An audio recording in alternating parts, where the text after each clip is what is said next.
Nós vamos ler a palavra de Deus esta noite na carta do apóstolo Paulo aos Romanos, o capítulo 7. Carta do apóstolo Paulo aos Romanos, o capítulo 7. Convido que você abra a sua Bíblia e, encontrando Romanos, capítulo 7, me acompanhe, primeiramente em oração. Vamos orar mais uma vez. Deus nosso Pai, te damos graças pela Tua palavra que está diante de nós. E te pedimos que se cumpra mais uma vez a Tua promessa e que o Teu Espírito Santo nos guie a toda a verdade. Dá-nos a Tua palavra, Pai. Dá-nos a Tua palavra. Não a teremos, senão recebendo-a de Tuas mãos. Então te suplicamos em nome de Jesus, dá-nos a Tua palavra. Para a glória do Teu nome nós oramos. Amém.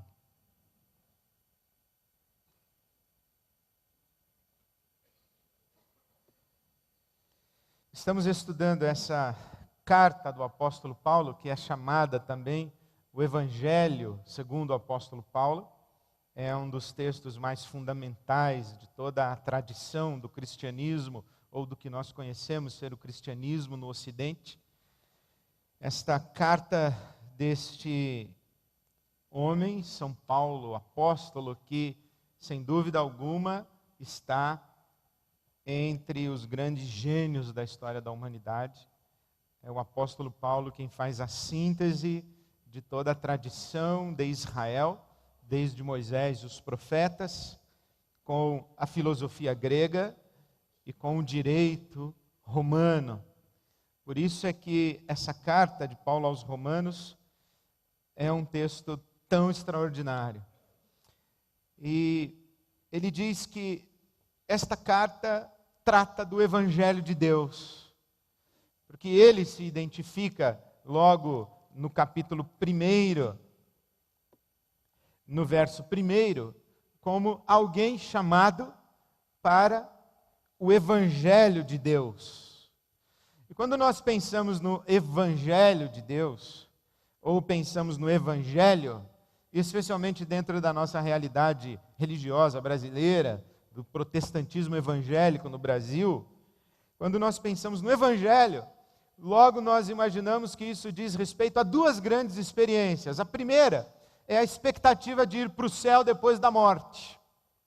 O que é ser um cristão evangélico? É ser alguém que acredita que Jesus é o seu Salvador, que aceitou Jesus como seu Salvador e que, portanto, quando morrer, não vai para o inferno, vai para o céu. E a segunda grande experiência do ser cristão evangélico nesse tempo, no nosso país, quer dizer ter um Deus que age em favor dos seus. Isto significa que, basicamente, ser cristão evangélico é equivalente a ter uma expectativa do céu e uma expectativa da bênção. Evidentemente que há dimensões de verdade nessas duas expectativas, mas elas, com certeza, especialmente aqui nessa carta do apóstolo Paulo, estão distantes do que se pode entender o Evangelho de Deus. De que trata o Evangelho de Deus? De que trata a boa notícia de Deus? Afinal de contas, qual é a boa notícia de Deus? Seria a boa notícia de Deus: eu vou levar você para o céu depois que você morrer? Ou seria a boa notícia de Deus: não se preocupe, eu vou abençoar você aqui nessa vida? Qual seria a boa notícia de Deus? O Evangelho de Deus. Pessoalmente, me identifico com aqueles que acreditam que o Evangelho trata não do céu nem da bênção, mas trata do significado profundo do que seja ser humano. Se alguém me perguntasse, Ed, a respeito do que é o Evangelho? Eu diria, o Evangelho é também, se não principalmente, a respeito do que significa ser humano. Porque aqui nessa carta aos Romanos, o apóstolo Paulo começa no capítulo 1, falando que Jesus foi declarado Filho de Deus pela sua ressurreição dentre os mortos. O que ele está dizendo é que Jesus é o primeiro da espécime humana que pôde ser chamado legitimamente, plenamente de filho de Deus. Como se todo o universo estivesse à espera do surgimento, do aparecimento deste tal ser humano. Lembrando o tom do nosso poeta, a raça humana é uma semana do trabalho de Deus. É como se o universo todo, em olhando para o ser humano, dissesse a Deus o tempo todo: é isso? É isso aí, a tua imagem, a tua semelhança está aí?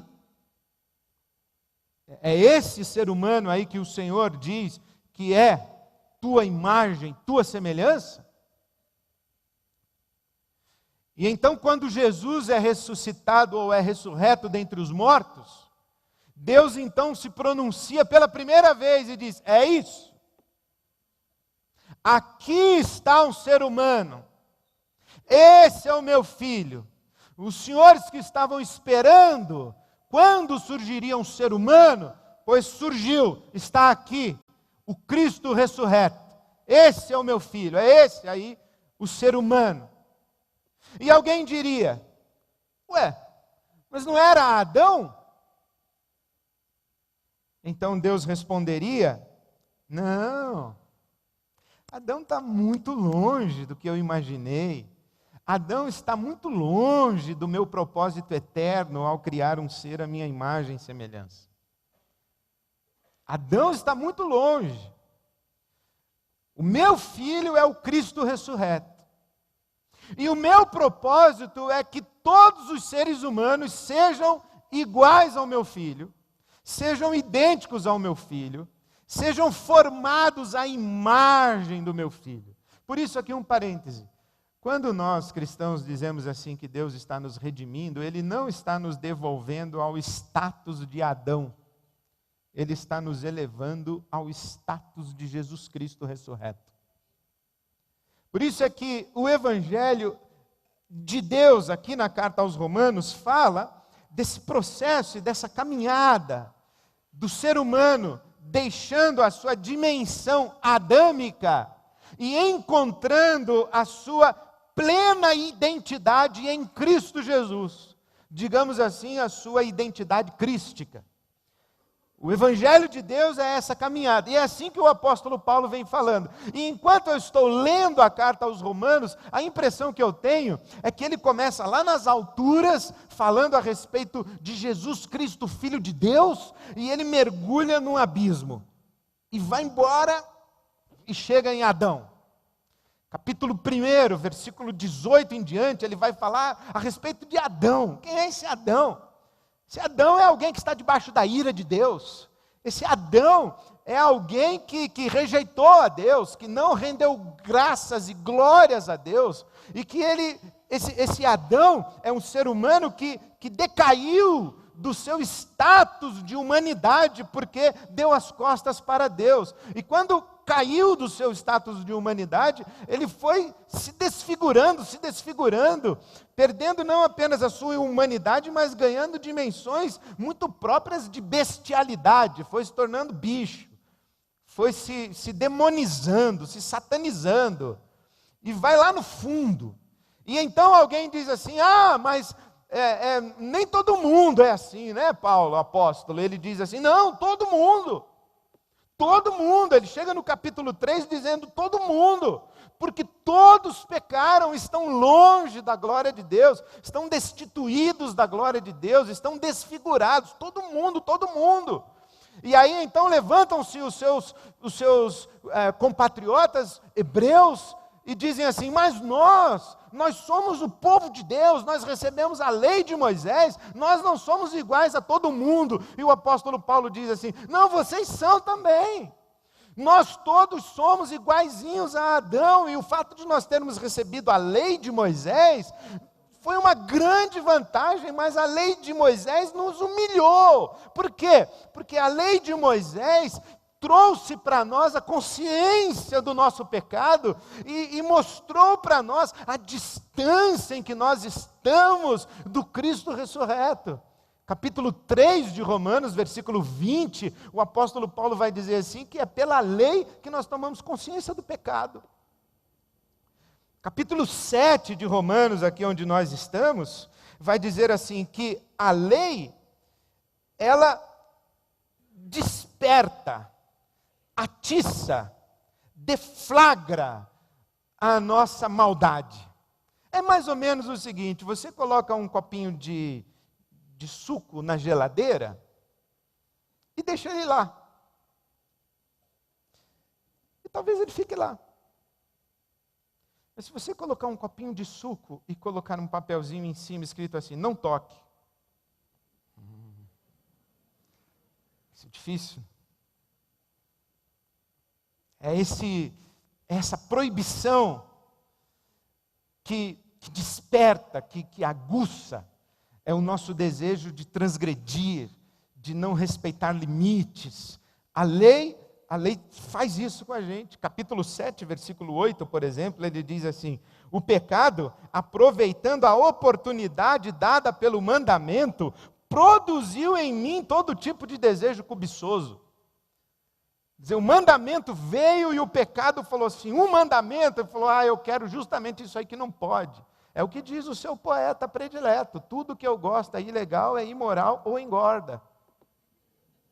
É essa ideia de que o proibido é mais gostoso, o transgressivo é que é prazeroso. Então a lei, e a lei de Moisés, no raciocínio do apóstolo Paulo, vem trazendo para nós essa consciência de que nós estamos desfigurados, de que nós estamos distantes de Deus. A lei é que nos dá consciência de pecado e que atiça o nosso pecado. Em outras palavras, a lei, ela nos humilha, ela nos coloca de joelhos. A lei vem com essa conotação. Ela não é um caminho de justiça, para que a gente, em andando pela lei, ou obedecendo à lei, a gente vá subindo na direção de Deus. Por isso é que no capítulo 3, o apóstolo Paulo vai dizer assim, ninguém é justificado diante de Deus pela lei. Não dá para obedecer a Deus plenamente.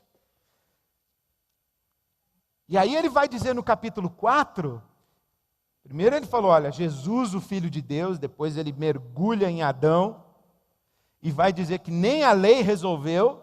Aí no capítulo 4 ele começa a falar do caminho da fé, que creu em Deus, Abraão, e isso foi imputado a ele como justiça. Não a virtude dele, Abraão, mas o fato de confiar no Deus que o chama para a vida. E aí então ele começa a subir. Ele começa a subir e no capítulo 5, então, ele sobe bem alto.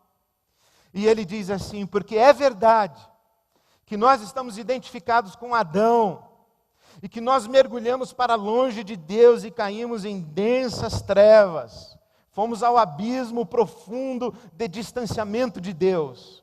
Mas também é verdade que Deus nos chama de volta para a vida. E que Jesus Cristo mergulhou na morte, e que voltou da morte ressurreto, e quando voltou da morte nos trouxe juntamente com Ele, e quando Ele morreu, Ele nos levou na sua morte, mas quando Ele ressuscitou, Ele nos trouxe para a vida. Aí ele já chegou no capítulo 6, o versículo 4, portanto fomos sepultados com Jesus Cristo na morte, por meio do batismo, a fim de que assim como Cristo foi ressuscitado dos mortos, mediante a glória do Pai, também nós vivamos uma vida nova. Aí o apóstolo Paulo começa a subir de novo. E Cristo vem nos trazendo. Aí ele diz assim, olha, então em Cristo Jesus nós morremos para o pecado. Nós morremos para o pecado e agora nós não estamos mais debaixo da lei, mas debaixo da graça. Capítulo 6, versículo 14. E aí o apóstolo Paulo diz assim, olha, então, já que Cristo nos levou com Ele na sua morte e nos trouxe com Ele na sua ressurreição, veja esse mergulho que ele faz, né? Ele vai lá no profundo abismo e sobe de novo. Aí quando ele está aqui em cima, ele diz assim, então, não entreguem-se ao pecado, não sirvam ao pecado, à injustiça, mas consagrem-se a Deus, vivam para Deus, vivam dando glórias a Deus e dizendo sim para Deus. É possível isso, ele diz aí no versículo 11 do capítulo 6. Considerem-se mortos para o pecado, mas vivos para Deus em Cristo Jesus. Portanto, não permitam que o pecado continue dominando seus corpos mortais, fazendo que vocês obedeçam aos seus desejos. Não ofereçam os membros do corpo de vocês ao pecado como instrumentos de injustiça, mas ofereçam-se a Deus como quem voltou da morte para a vida. Ofereçam os membros do corpo de vocês a Deus como instrumentos de justiça, porque a lei não domina mais vocês, agora é a graça de Deus. Não, a lei que antes atiçava o nosso pecado, a lei perdeu a sua força, e agora é a graça de Deus que está nos chamando para a vida. E aí o apóstolo Paulo está dizendo, então digam sim para a graça. Entreguem-se, rendam-se à graça e vivam essa nova vida. E aí, se Romanos acabasse aqui, eu diria que nós estaríamos perdidos. Porque ele começou com Jesus, o Filho de Deus, mergulhou em Adão, e depois trouxe a gente de novo com Cristo Jesus e colocou a gente aqui em cima, dizendo, vivam para Deus. Mas aí vem o capítulo 7. E no capítulo 7 ele mergulha de novo no abismo mais profundo, pessoalmente eu acho, do que o primeiro. Porque quando ele mergulha no abismo com Adão, ele mergulha a raça inteira. E o Adão, que foi embora para o abismo, ele foi embora para longe de Deus. Só que agora ele está falando que Cristo já trouxe a gente de volta. E que o pecado não tem mais domínio sobre nós. Aí ele chega no capítulo 7. Meu Deus. Capítulo 7, ele diz assim. Sabemos que a lei, versículo 14. A lei é espiritual. Ele já havia dito no versículo 12 que a lei é santa, e o mandamento é santo, é justo e é bom. Aí no versículo 14 de Romanos 7 ele diz, olha, a lei é espiritual, mas eu não sou. Pois fui vendido como escravo ao pecado. Não entendo o que faço, pois não faço o que desejo, mas o que odeio. E se faço o que não desejo, admito que a lei é boa. Eu concordo com ela, né? Nesse caso, não sou mais eu quem o faz, mas o pecado que habita em mim.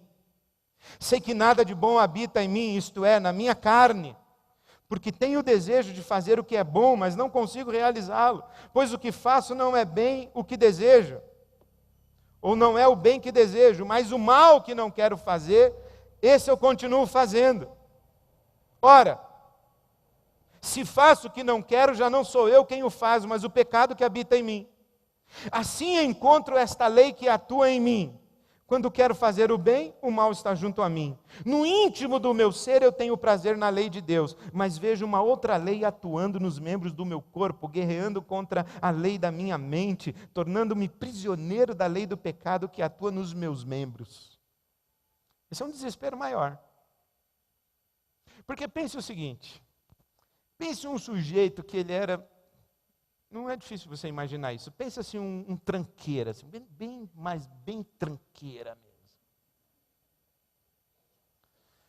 Sujeito que blasfema contra Deus, não tem fé em nada, é egocêntrico, é violento, ele usa e abusa de todo mundo, mente com a cara mais lavada.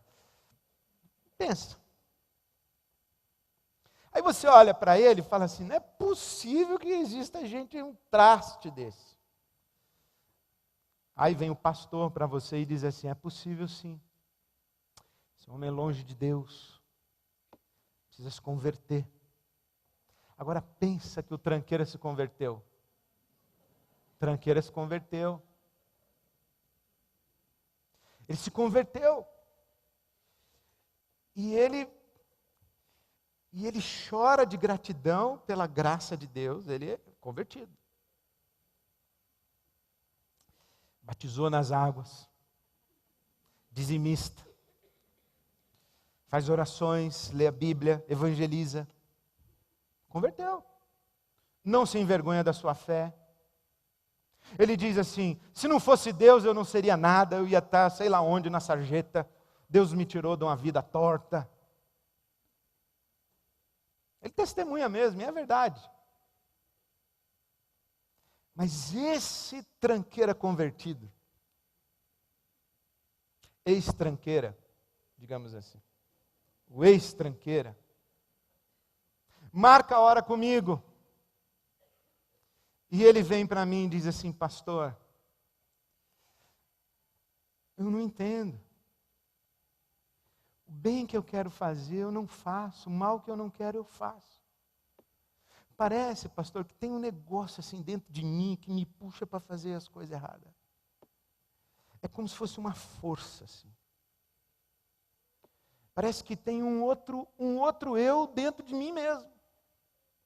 Brigando comigo o tempo inteiro. Aí eu digo assim, e tem mesmo. A Bíblia chama esse cara aí que briga contigo o tempo inteiro, é um outro você dentro de você, chama de velho homem. E a Bíblia diz que ele está morto. Aí o ex-tranqueira diz assim, pastor, mas acho que ele não está não. Acho que ele está vivo. Não, ele está morto. Capítulo 6, versículo 6.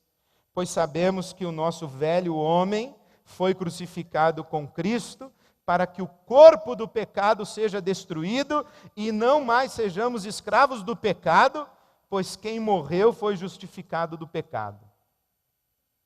Aí está falando que ele foi morto. E aí esse homem diz assim, mas pastor, eu às vezes, eu acho que ele está vivo.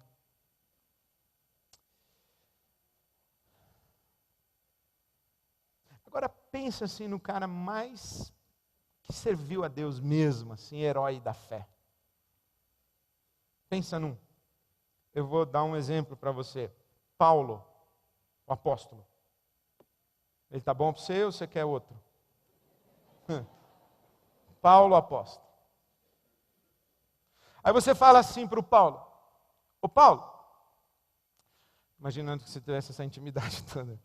Ô Paulo, você é um ser humano tipo Adão ou você é um ser humano tipo Cristo?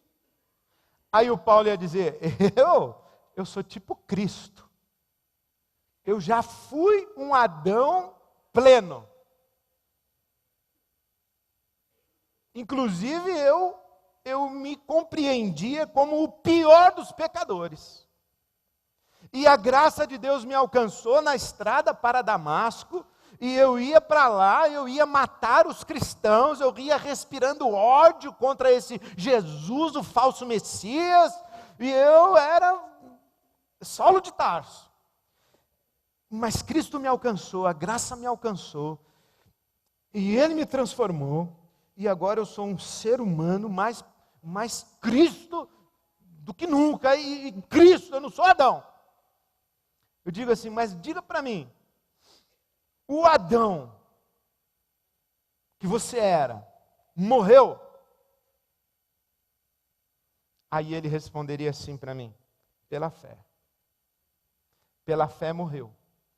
Mas de vez em quando eu me olho no espelho, ele aparece. Aí eu levo um susto, eu jogo água no rosto, e esfrego os olhos e o Adão desaparece. Mas daí passa um tempo, eu olho no espelho, o Adão aparece de novo. E eu estou começando a ficar desesperado. Falei, e aí, Paula? Falou, e aí que eu comecei a lutar contra esse Adão, esse cadáver que eu carrego. E esse cadáver de vez em quando ele fica vivo. Esse cadáver de vez em quando ele vem, assume o controle. Ele fala coisas e quando eu me arrependo. E aí eu falo, foi o Adão. Foi o maldito do Adão. E ele faz coisas, e ele age, e ele pensa, e ele sente, e ele abriga coisas dentro dele, e esse tal desse Adão, ele dentro de mim, parece que ele está tão vivo que ele me puxa para um lugar diferente do que eu quero ir, porque na minha consciência mais profunda, na minha intimidade mais profunda, eu quero servir a Deus, mas parece que tem uma coisa, olha, não é mais o tranqueira, ex-tranqueira falando, é Saulo, apóstolo Paulo. É Romanos capítulo 7. E algumas pessoas dizem assim, quem está falando isso é o Paulo não convertido. Ele está falando do tempo que ele não era convertido.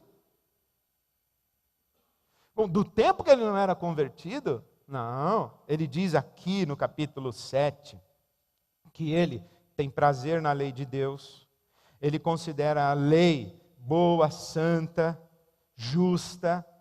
Ele diz que com o seu íntimo ele serve a lei de Deus. E mais, ele diz que ele sofre e que ele está desesperado porque ele não consegue ser tudo aquilo que ele sabe que Deus quer que ele seja. E ele grita desesperado no versículo 24 de Romanos 7, miserável homem que sou. Não é o homem não convertido. Somente pessoas iluminadas pelo Espírito Santo de Deus e tocadas pela graça de Deus têm crise de consciência. Somente pessoas que foram tocadas pela graça de Deus e conheceram o amor de Deus e que já se viram em Jesus, o Cristo, somente essas pessoas sofrem com o seu pecado. As outras ele descreveu no capítulo 3. Não há nenhum justo, nenhum sequer, não há quem entenda e não há ninguém que busque a Deus. É assim que ele pensa no homem não convertido. Ele não busca a Deus, ele não tem crise de consciências. O homem não convertido, no capítulo 1 de Romanos, ele descreve, Deus o entregou a paixões vergonhosas, e ele foi embora, se afundou na lama, e quando ele é confrontado, ele ainda tem a pachorra de dizer, eu sou um homem bom, eu sou pai de família, eu sou trabalhador, eu sou honesto. Ele ainda se justifica. Só um homem tocado pela graça de Deus, e só um homem que enxergou Jesus o Cristo, que consegue dizer assim, tem misericórdia de mim, eu sou pecador. E ele quando diz assim, ele não olha nem para o céu, ele abaixa a cabeça e diz, tem misericórdia de mim, eu sou pecador. Foi isso que Jesus ensinou na parábola do fariseu e do publicano. Um homem, uma pessoa, uma mulher que recebeu o toque da graça de Deus, vive essa angústia do apóstolo Paulo. E luta desesperadamente contra esse poder aqui, que o Paulo diz assim, que é o corpo da morte, o pecado que habita em mim, o pecado que atua em mim, essa lei, esse princípio, essa energia que tenta nos levar para longe de Deus, isso que está dentro da gente. É só uma pessoa tocada pela graça de Deus que vive isso que o apóstolo Paulo está vivendo aqui. Por isso, esse capítulo 7 de Romanos, embora tenha levado o apóstolo Paulo ao mais profundo abismo, porque o primeiro abismo, quando ele mergulhou com Adão, a raça inteira foi. Agora ele mergulha ele, Paulo. Ele diz, eu falo de mim. Porque quando eu olho para a minha vida torta, e eu não conheço a Deus, eu blasfemo contra Deus, o Espírito Santo não habita em mim, eu não tenho a mente de Cristo, etc., eu explico. problema é quando eu vejo esse pecado agir em mim, mesmo eu tendo nascido de novo, mesmo eu tendo o Espírito Santo da promessa tendo sido derramado sobre mim, mesmo eu tendo sensibilidade à palavra de Deus, mesmo eu me dedicando à vida de oração, mesmo eu me dedicando à vida de adoração, mesmo eu não sendo rebelde contra Deus, eu falo assim: Deus, quando é que o Senhor vai me livrar disso? Quando é que eu vou me ver livre dessa minha angústia, desse meu egoísmo, dessa minha vida autocentrada? Quando é que eu vou me ver livre disso? E é esse o grito de desespero do apóstolo Paulo.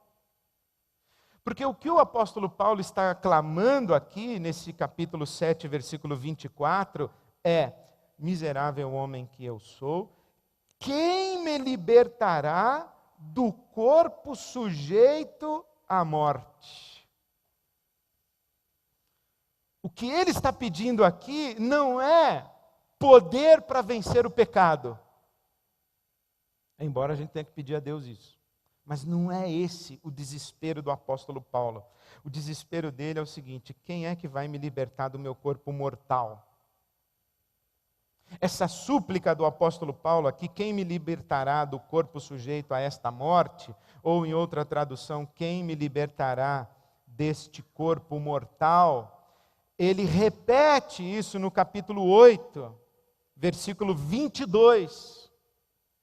Ele diz assim: sabemos que toda a criação geme até agora, com dores de parto.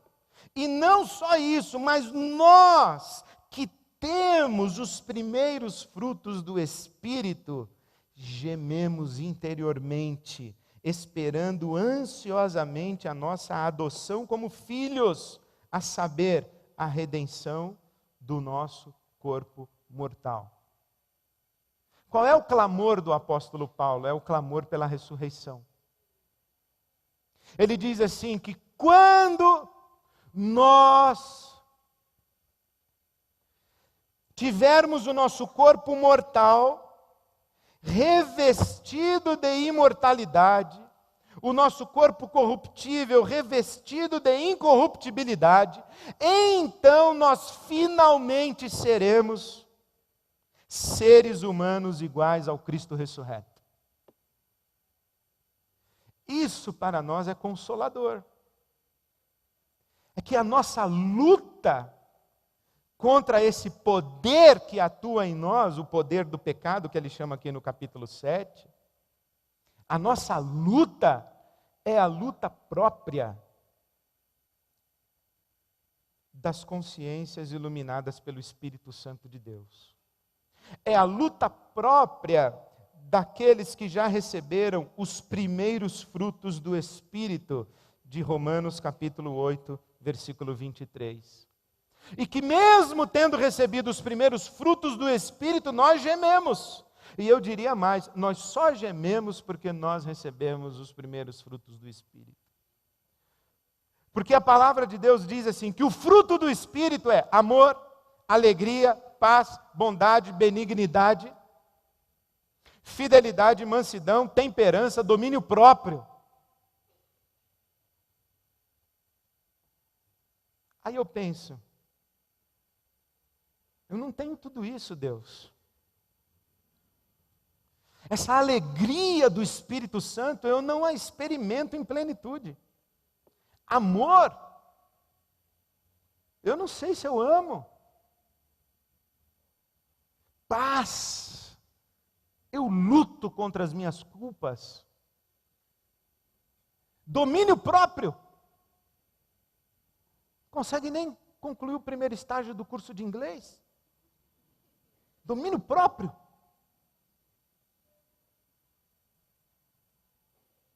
Paciência. Benignidade. Benignidade é a capacidade de conviver com gente sangue ruim sem perder a cabeça. E paciência é a capacidade de atravessar dias difíceis sem perder a cabeça. Isso é o Espírito Santo que nos dá. Mas eu convivo com gente ruim, em vez de amar, eu digo, oh Deus, o Senhor arruma cada filho, hein? eu falo, eu não tenho esse fruto todo. Eu estou muito longe de ser como Jesus. Então, quando eu leio Romanos capítulo 7, esse desespero do apóstolo Paulo, eu ouço Deus me consolar dizendo assim: sim, meu filho, você não é mesmo, mas você será, quando eu libertar você do seu corpo mortal. Você será. E o fato de você estar angustiado, e o fato de você ter vergonha de você mesmo, e o fato de você se dar conta de que precisa estar de joelhos diante de mim o tempo inteiro, é um grande sinal de que o meu Espírito já repousa sobre você, já está na sua vida. E o fato de você se indignar com o pecado, e de você lutar contra ele, é um grande sinal de que os primeiros frutos do Espírito já lhe foram dados. Então isso me consola muito. Mas o que me consola mais ainda é o versículo 25. Quando ele diz assim: graças a Deus por Jesus Cristo nosso Senhor. Graças a Deus por Jesus Cristo. Porque ele repete no capítulo 7, versículo 25, o capítulo 6, versículo 23. Quando ele diz: o salário do pecado é a morte, mas o dom gratuito de Deus é a vida eterna por Cristo Jesus nosso Senhor. Então eu digo assim: graças a Deus por Jesus Cristo. Graças a Deus porque Deus não me olha mais em Adão, Deus me olha em Cristo. Graças a Deus porque agora Deus não me trata mais de acordo com o meu pecado, mas me trata de acordo com o mérito de Cristo. Graças a Deus que Deus não me trata mais debaixo do tacão da lei, mas Ele me trata na graça. Graças a Deus que eu já enxerguei que eu sou um miserável homem que tem que cair de joelhos diante de Deus. Graças a Deus eu já luto contra o pecado. Graças a Deus, eu posso ouvir o capítulo 8, versículo 1. Nenhuma condenação há para os que estão em Cristo Jesus. Graças a Deus por Cristo Jesus. Graças a Deus, porque hoje, embora eu viva lutando contra esse pecado que habita no meu corpo mortal, graças a Deus, porque embora eu saiba que eu não sou perfeito e não sou tudo o que Deus quer que eu seja, e que embora essa minha imperfeição, ela vaza de vez em quando, e as pessoas percebem. Graças a Deus, porque apesar disso, eu já não vivo mais com medo e oprimido pela culpa. Graças a Deus. Graças a Deus que o pecado não é mais o poder determinante da minha vida. Graças a Deus. O pecado não é mais o poder determinante da minha vida. Graças a Deus que por causa do poder da ressurreição de Jesus Cristo, eu posso sim oferecer-me como servo da justiça. Eu posso sim viver para Deus e servir a Deus. Graças a Deus por Jesus Cristo. Graças a Deus. Então eu os convido a dizer graças a Deus. Graças a Deus, e nós vamos cantar graças a Deus, e nós não temos sequer palavras. Quando nós cantamos assim, como agradecer, como expressar, essa fala do Gerson Borges, de como agradecer, como expressar, é uma fala de quem foi tocado pela graça, e que diz assim: sendo quem eu sou, sabendo que sou quem eu sou, Deus ainda me trata com amor, com bondade. Eu não preciso ter medo de Deus e eu não vivo oprimido pela culpa. Eu não tenho como expressar minha gratidão a Deus por isso. Porque é uma grande experiência e um privilégio extraordinário quando alguém pode dizer assim: eu também sou um homem miserável. Eu também sou uma mulher miserável. Esse alguém finalmente se enxergou.